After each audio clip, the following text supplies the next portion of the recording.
epic cinema.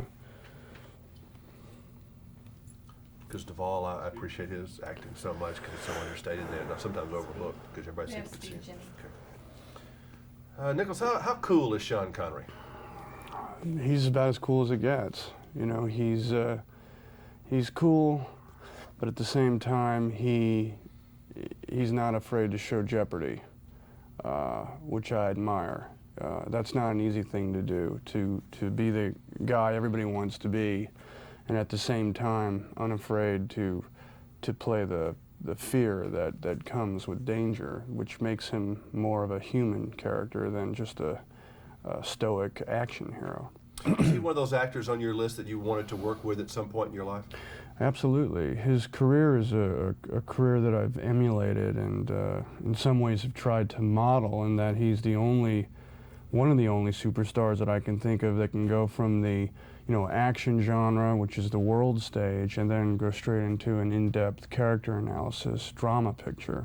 So he's been able to do that for a long time, and I've always admired that.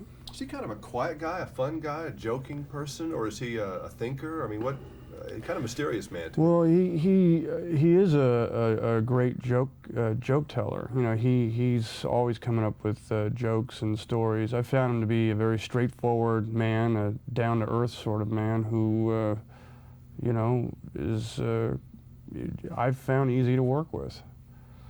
I just now noticed that. I don't know how I got through the whole 10 minutes being with you about that. What's the story of the beard? It's interesting. It looks good. Well, it's just, it's a concept I'm working with. That's all I'm going to say about it. Does it itch? You get used to it? No, it doesn't itch. You like it, huh? Yeah, I like it. Cool. I like my beard.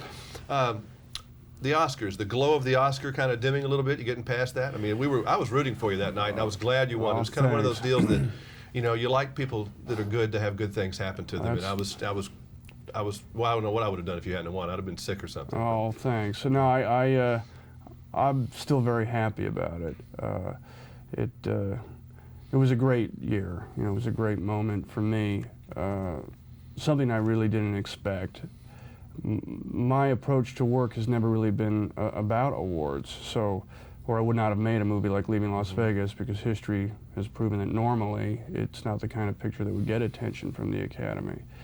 But since it did, it felt like a confirmation to just keep doing what I've been doing, and so yeah, I'm happy about it, but I'm not dwelling on it. I'm moving onward, and I'm just doing what I'm doing. Do you think people get honored, and Duvall has told me he thinks this is true, you're honored really for your body of work or how you have been up to that point? I think people in acting respect you for not doing a certain genre or doing a certain thing. I mean, you've been all over the road. No one will say that you have never taken chances. I mean, you're the king of that. Thank you. Well, one of my goals has been, over the years, well, it became clear to me that I had no image, and that was the image, that there was no image, and that people were wondering, what am I doing, going from a comedy to an action film or a drama.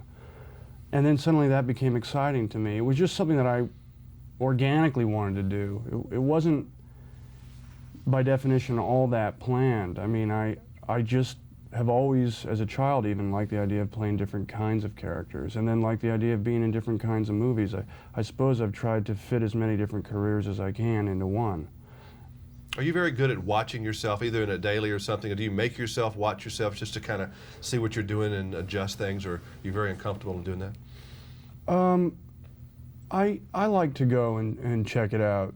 I think it can be a very useful tool for every actor to examine, what the other performers are doing, and the tone of the piece, which way it's going in. But if it becomes a point where it gets in the way, where you become self-conscious, then I suggest not doing it, or doing it once a week just to test the temperature of the waters. Because don't you have an image of yourself when you're doing it, and then sometimes that's not the same image you end up seeing? It's not it's worse or better, it's just different. It kind of confuses you? That's true. I think that happens almost always. I can think of very few times when I had a concept or an image that when I went to see the final version of the movie really was what was in my head. The idea is always to get as close to that as possible. I was reading in one of there's a couple of articles about you. I think Details magazine has something on you in Movie Line too.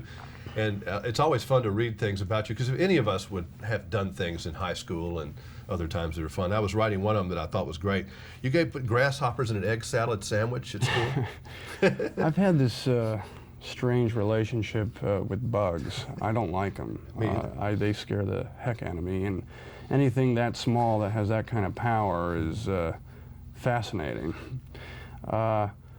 And I suppose as a young man full of pranks, I was playing some kind of joke on some of my people in school that were not my friends. But that's not the kind of thing that I would condone.